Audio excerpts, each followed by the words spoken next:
What is up, everyone? It is Tuesday, June 18th, and last night, the Wyatt 6, not 6, but 6, debuted on Monday Night Raw. We are going to do something a little different on the channel. We're going to look at it, break it down, get some reaction to it. So, let's hit it and let's do it. Yeah, it's our time to shine. Show that's the kind of state of mind you gotta combine with hard work and time. You gotta climb to the top. Don't let yourself drop till your heart stops. Let this beat rock. Got a new clock and a new stock for this new rock. Just let your mind loose from the new stock. Drunk off the goose, thinking that I'm too pop. Getting caught with a few thoughts cause I'm too lost. Let me break it all down for you. I ain't never giving up. Alright, this is right after Jay won the triple threat match for Money in the Bank. So, we'll see there. Lights are going out. Very brave Wyatt. Everybody knows what's going on. It isn't that big of a surprise. We knew this was happening. Fireflies are coming out. I ain't gonna lie. When they started doing the piano for Shatter, I started to get a little misty. I really hope they just used that song because that was, in my opinion, the best Bray Wyatt entrance theme. I love that theme. I still listen to it like a normal song to this day. We get the door. It opens up. Now, hold on. I want to point something out here. Why they do call them the White Six, they still seem to be using the six thing. If you look, there are 6 prongs to that little symbol right there. It could just be coincidence. I do think it has a little bit more of a meaning to it. I think they're still going to keep the idea of the original 6, even though, as we'll see later, there's only 5 here. There's a couple ways they can go with it. We'll talk about that. But, like I said, so let's continue to get into this and see what else we got going on.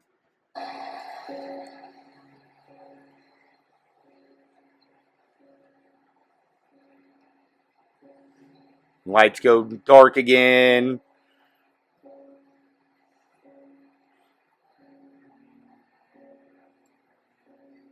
We get close up at the door.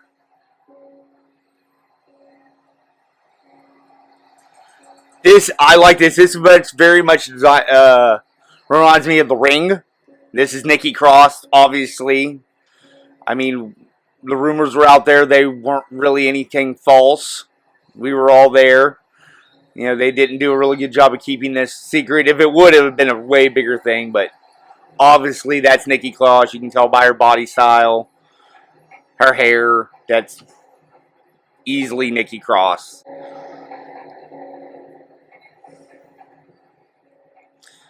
Playing the role of Sister Abigail. She points through the thing. I think they made a mistake here. I think the cameraman should have actually went through the door, because then it could be played off as, you know, a little something different. But, you know, we're backstage. And right here, I want to take a look at this right here. As you can tell, that's obviously Gunther. It looks like it could be Carmelo Hayes or, you know, just a random security guy. Can't tell who the other guy is, but that's obviously Gunther. And standing over him, old Ramblin' Rabbit there, the version of Ramblin' Rabbit. You can tell by the tattoos and how big he is. That's easily Eric Rowan. Also, I love the call with the hammer to the Bludgeon Brothers to give homage to Brody Lee, a.k.a. Luke Harper, who, if he was alive, would easily have been in this group. He would have probably left AEW to come do this. I'm pretty sure he would have easily came back to do this group. Him and Bray very close, and so the hammer being homage to Brody Lee from him and Rowan's repackage as the Bludgeon Brothers, which is, I believe, right, the only time they won the tag titles on the main rosters when they were the Bludgeon Brothers. So that was a nice little nod. Keep going here.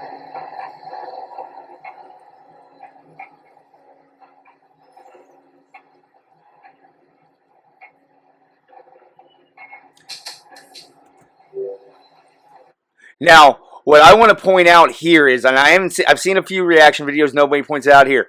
If you look at the top at the lights, you see red and blue. I could just be reading too much into this. I think this might be a looking ahead that this group is going to jump brands. You got the red group in Raw, you got the blue group in SmackDown. I honestly think that, you know, you're going to see this.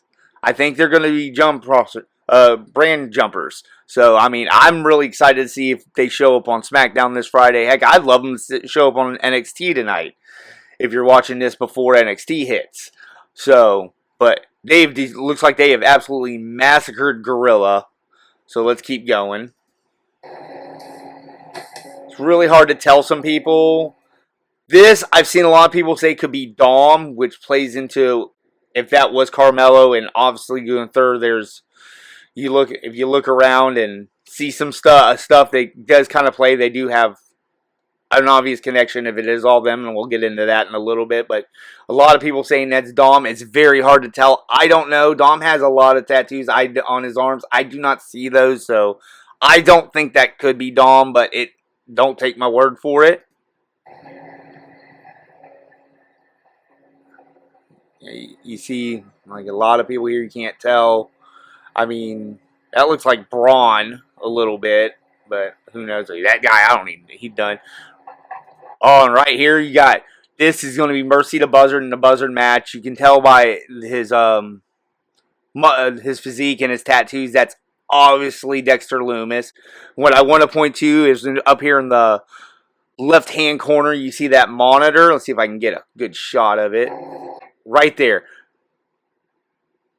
That, I'll point it out, is right up in here, you see the new logo for the group, and you can obviously tell it says 6 on it. Not like SIX, but SICKS. So, like I said, I like that they changed that because it doesn't put them into, they have to have a certain number of the group, because it works. It really does. So, I mean, there's only 5. You're going to see the next 2 here in a minute. But you can play it. You can always still keep if it was 6, they could play it because they could always say Bray was number 6. Or later on, you can have Alexa come back, because I'm going to give it away a little bit. Neither of the 2 are Alexa. Come back to be the 6th member. But if they didn't want to do any of that or say any of that, they can still keep those 5 and just be the Wyatt 6 because they don't have a number on it.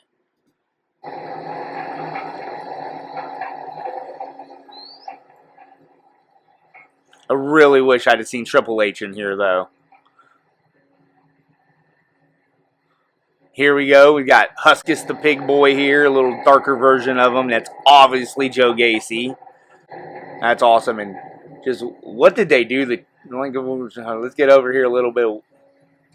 What did they do to Chad? Everybody says a bullet wound. I don't know if it's an actual bullet wound. That's getting a little too far. I mean, if you hit somebody hard enough on a point with a small blunt object, it'll look kind of the same. But still, I mean, like I said, this is why they should have went through the door, because then they can say none of this was real. None of this was, what actually happened. This was in their mind, in their world. Because you go through their door, you're in their world. But I think maybe the cameraman should have, and he just didn't. He did something stupid.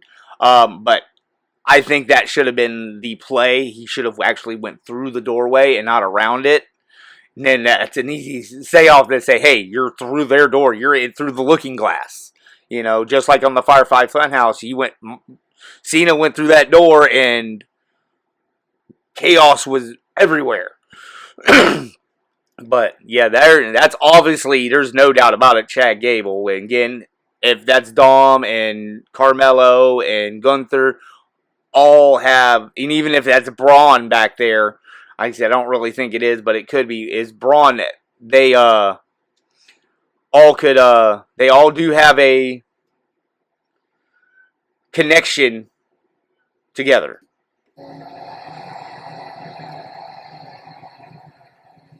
And then we get him. It is him. Carmelo is not him. This is him. Uncle Howdy. little different from when we last saw him. He's got the very long braid, like braided. He is very more Bray style this time than what he was when we last saw him. As we all know, Bo Dallas, if you've seen the documentary, you know who this is. This isn't a, whatever. Comes through, looking through the thing, picking up the guys on the way out. I mean, look, is it Wyatt? Oh, that logo there on the screen.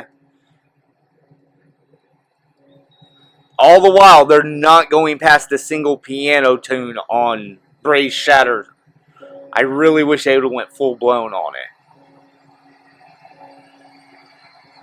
But this is great, and I wanted to take this next day because I wanted to look on the internet and on social medias and stuff and see what people had to say about this. I found one person that was negative about this. Everybody's pretty much in unison that this was completely awesome. And it was. I had one guy saying this will be boring in 6 weeks. Well, that's what your wife says when y'all are done, when y'all are having sex. This will be boring in 6 minutes. I hate people like that on the internet. This right here, that's just a very cool looking image. That's a great image.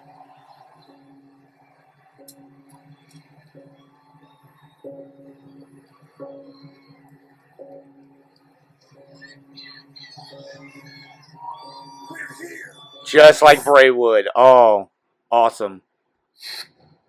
And that little jump scare at the end, beautiful, beautiful. Oh, man, that's awesome. That is awesome. That is freaking great. I absolutely loved it. So awesome. Thank you guys for watching this with me. I'm putting out a ton of content lately. I'm trying to do recaps of every PLE. I'm a little too busy to do recaps of every show.